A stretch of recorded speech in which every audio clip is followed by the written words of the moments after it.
And we had a really great turnout actually for the size of the town. You know, we might have had the whole little village at the show. And we played that song, and you know, everybody was sort of grooving, and at the end of it, someone said, "But we're already in the country." And then someone else said, "We want to go to the city."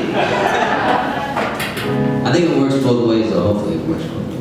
There's a song called "The First Cold Day of Fall." I wrote about sort of a fun little quirky thing I used to like to do when I got my first car. What I really wanted was a motorcycle, and my mom saw me looking through the classifieds one day when I was 17, and I finally saved up enough nickels to buy my first vehicle, and I was like, I'm gonna get a motorcycle, and my mom said, "What are you doing?" And I said, "I'm looking for the bike I'm gonna buy." And she said, "You're not getting a motorcycle."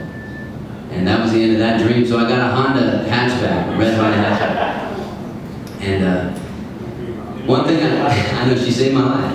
In retrospect, I can appreciate that.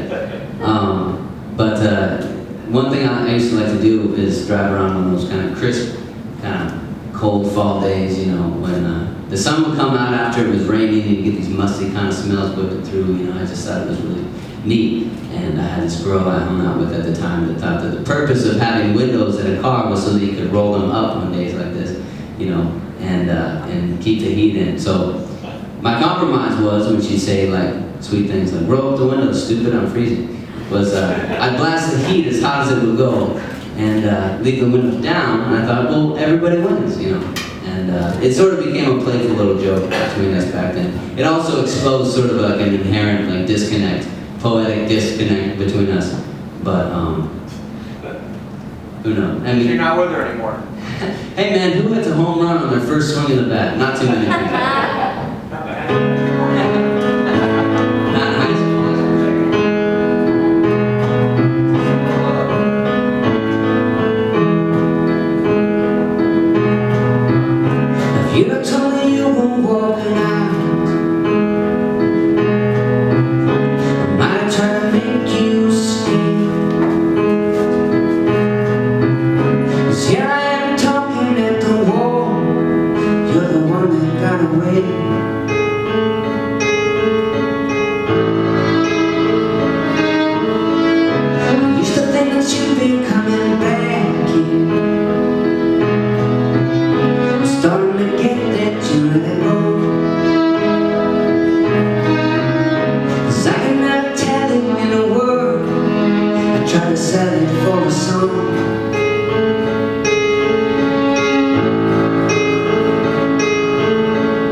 a song I wrote